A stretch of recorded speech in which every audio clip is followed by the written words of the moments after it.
Good. Now get your reins really even. And here's the deal. Most of the time I like to have my hands pretty low.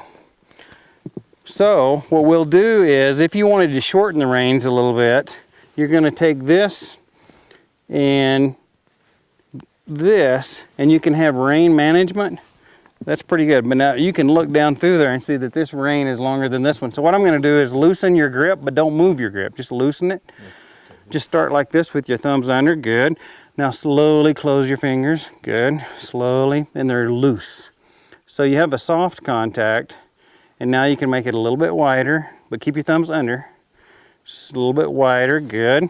And now we just kind of want to see how much contact we are. When we don't have any contact, the horse will feel the freedom to go forward. Now we'll just lower the hands, and your center of balance should come down about 1 inch. Right? Now if you need to take a hold of him, you can lift the hands, but you can also learn rein management. Now we've got 2 leather split reins right now. Probably tomorrow we'll ride with Macate or Macate, or 1 big rein. Today we're going to ride with leather split reins because that's what we have on him, and that's kind of what he's used to. Shouldn't necessarily matter to the rider. Some riders prefer Macates, some people prefer split reins. I like split reins, but it doesn't really matter that much. It's just your personal preference. But with these, there's a little bit more rein management on one aspect of it. So what I'm going to do is I'm going to teach that to you. Say if something scared him and he's going to run, jump in the ocean. What you can do is take these reins and hand them to this index finger and thumb. And now take this hand, and here's this is great. I'm glad you did this. 99 out of 100 people will hand it to and they'll reach underneath. Do the same thing and reach above. Now you can slide. See the difference? Whereas if you reach underneath, now you've got to take your hand off the reins and go underneath. But I reached on top. This hand went underneath, so this hand had to turn loose of the reins. But in an emergency, like no, come above. And just pinch them, because you're not going to keep them there forever. Now slide down. Oh, you're above my hand. Above your hand. Oh, I thought you were talking about above the rein. No, above your hand. Well, like that's yeah. So reach above. Like now, see, this hand never has to turn loose, and now you can slide down, and now you can release that pinched part. This hand is now back where it began, and now look how much shorter you are. Now close your fingers. Now you have contact with the left side of his mouth. And you can bend him around. You can't do it right here because I'm on the mounting block, but you can bend him around until his feet stop in an emergency. Now if you don't need that, let it slide through and go back to home. Home is the position we started in, which is right here. But having good hands really begins with a nice light seat and balanced posture. And the next thing I look for is that I'm riding the horse and not the saddle. So what we'll do is we'll scoot forward a little bit so that you're not pushing it against the cantle. The cantle, that's the back curve, is the back curve, and you don't want to be using it for security, because when a horse blasts out 100 miles an hour, if there's no grace, in other words, if you don't have a 1/4 of an inch or a 1/2 inch grace to go slide, what happens is your head and your shoulders will manifest that energy. So the horse goes, and your upper body goes, woo, and then it takes a while to catch back up. So if I can sit in that middle sweet spot and I've got a little grace in front of me and I've got a little grace here behind me and the horse takes off, I can go cushion and then go with him. And it made it look easy because I took that time difference of him going and me not with him, but I took it in the saddle instead of in my head. Whereas if I'm locked in there, you remember that movie Spies Like Us? Yeah, and what was it? It was like a jet boat, I think, was taking them off the dock. Stuntmen for that. Exactly.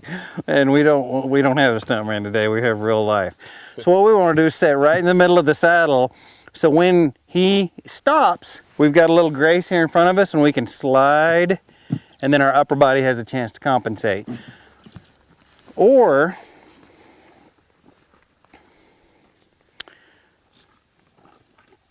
when he takes off, we're not already against the cantle, so we can slide back a little bit and then we can go forward. So what we're going to have to do is trust him a little bit. And are my feet positioned well in the stirrups? I think they're all right. What you want to do is don't worry about holding the stirrups. Just kind of let your legs drape around the horse, nice and loose. And you can see you've got contact with this rein, so just lower the hand. And then you can, on his side. yeah, actually with his mouth. Oh. Yeah, so the closer your hand is to his mouth, the more likely you're going to have contact. The more your hand comes up or back, the more contact you have. Okay. So this is like, you have my permission to go, you have my request to stop. You have my permission to go, you have my request to stop. Permission to go. Towards his mouth, anywhere towards his mouth. Anywhere towards his mouth, you're like taking the emergency brake off.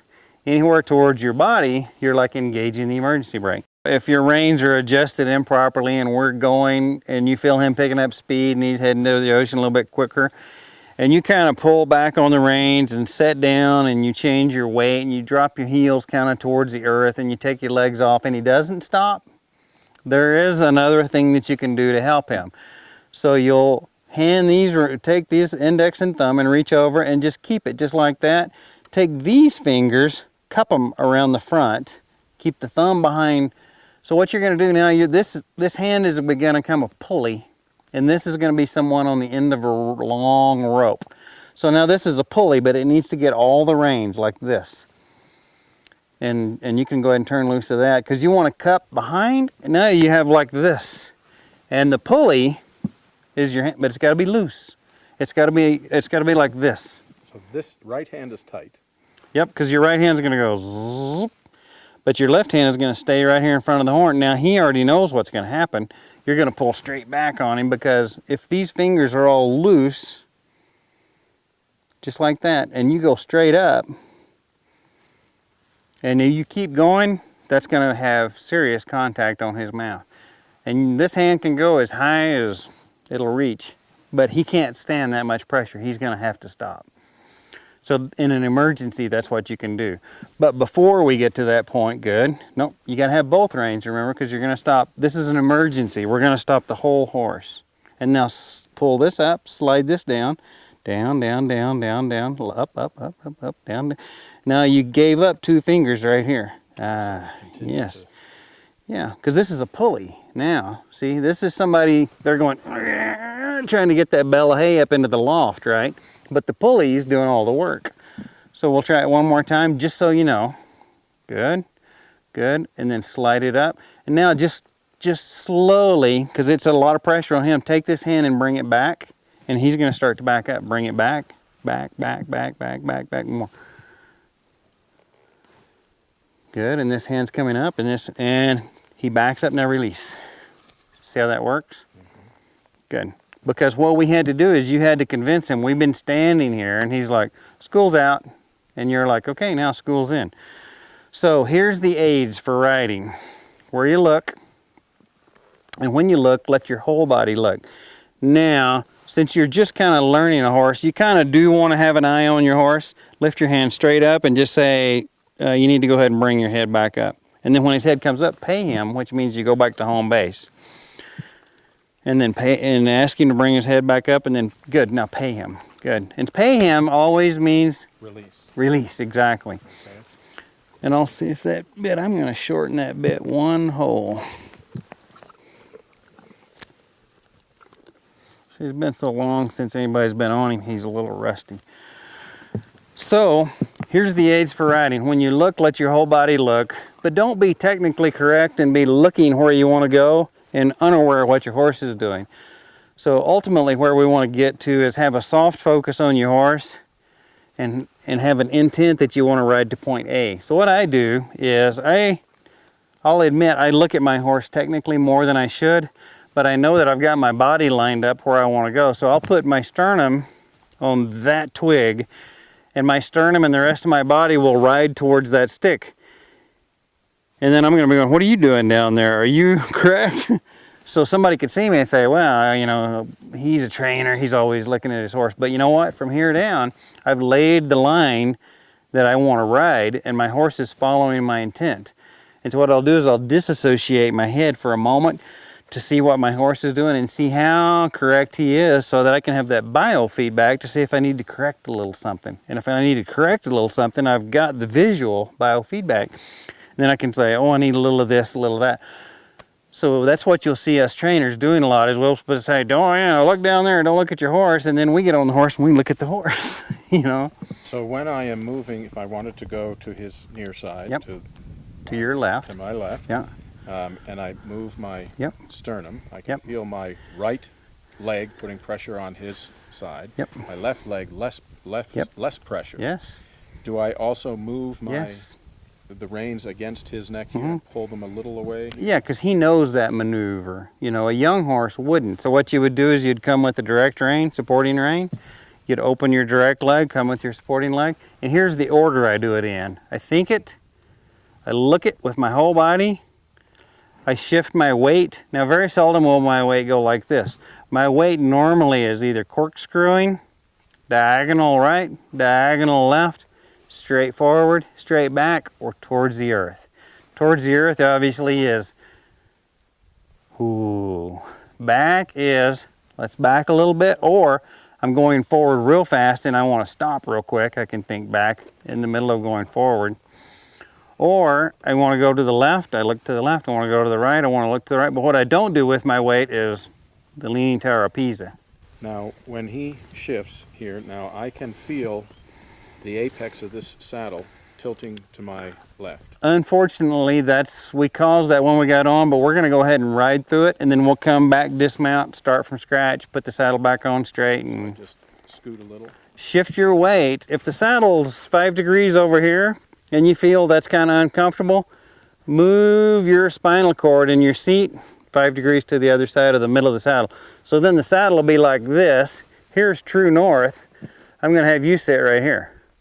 So as you sit right there, what's going to happen is the saddle, over a little bit of time of riding, is going to line back up to true north, and then you can go, oh, hey, the saddle's starting to come back past true north. I'm going to go back to true north. So here's the order of those aids again. Look where you want to go, mainly with your sternum. Just think about moving your sternum. Everything else will go into proper place. He's just kind of checking out. He's a little bit bored right now, so we're going to start walking here pretty quick. Move your sternum. That's where you look. That's proprioception. Electrically, everything in your body will start to line up. Oh, he's got to go to the bathroom. So lean a little forward here, and we're going to allow him to, not so much that he goes somewhere, but just kind of think about, let's go ahead and stop him, and just kind of take your hips off of his loins. There, just like that. Anytime you feel your horse stretching out like this, he's saying, guys, I really need to go. So just lean forward so that you're off his kidneys. Good. We're going to give him an opportunity to go to the bathroom. And I just try to be polite and get off his kidneys. I can lean on the saddle like this? Yeah. So I'm going to go through my aids one more time. Proprioception is where I look. This is going to be pretty. Where you look. But don't do anything loud. Just kind of be subtle. I'm going to go through this quick because he's a little bit uncomfortable right here. Wait. A little bit to the left, a little bit to the right. A little bit to the left, a little bit to the right. A little bit forward, a little bit back. If you want to go forward, forward. If you want to go back, back. If you like the speed he's going, stay neutral. If you want to go a little to the left, go a little left. After that, driving aids. Seat, legs, pushing him, release. Push, release. Push, release. Like we're fixing to take a step right here, I'm going to have you squeeze him and he's going to go forward. After that, your rein aids. Your rein aids can be whoa. They can be, you can go forward. I'd like to go right. I'd like to go left. After that is your voice. Auxiliary aids. Okay, you know what? Let's just walk up to the top of the hill, look towards us, and come back. So shift your weight forward, give him a little squeeze. If he does stop and need to go to the bathroom, allow him to do that. But if he keeps saying, I'd like to go, just put him to work. Now look to the right, shift your weight a little, corkscrew to the right, and do more with the right hand, less with the left. There, that's quite nice. So shift your weight a little to the left. Feel him kind of straighten up. Now shift your weight a little to the right. Look to the right. Do more with your right hand than you do with your left. That's nice. Again, to the right. Right hand. That's nice. Then look straight up through there with your sternum. Push your hands forward and pay him because he's pretty true right there. Now correct him to the right. Look, no, don't lean. You can shift your weight in the seat of your britches, but not your shoulders. Remember, if one shoulder is closer to the ground, you're compromising that side of the horse. Now we're Let's go ahead and come back towards me, unless you can find a way through there without getting on the rocks. If you can find a way through there without getting on the rocks, that's fine. But since he's barefoot on the front feet, we want to keep him kind of down here. So now shorten your reins. There, that's good. Now lean your weight back a little bit, but stay straight. Now to the right. Right rein, and a little bit to the right. Good. Now you're probably pushing in your stirrups a little bit too much. Now think whoa, and just lean back, and then pay him. Good. See, you said whoa so long that he went in to back up. That's why he started backing up, but your instincts right there were good. You said, oh, I'm gonna release. So I'm gonna help you kind of adjust your reins right here. Now right here, can you feel that you're leaning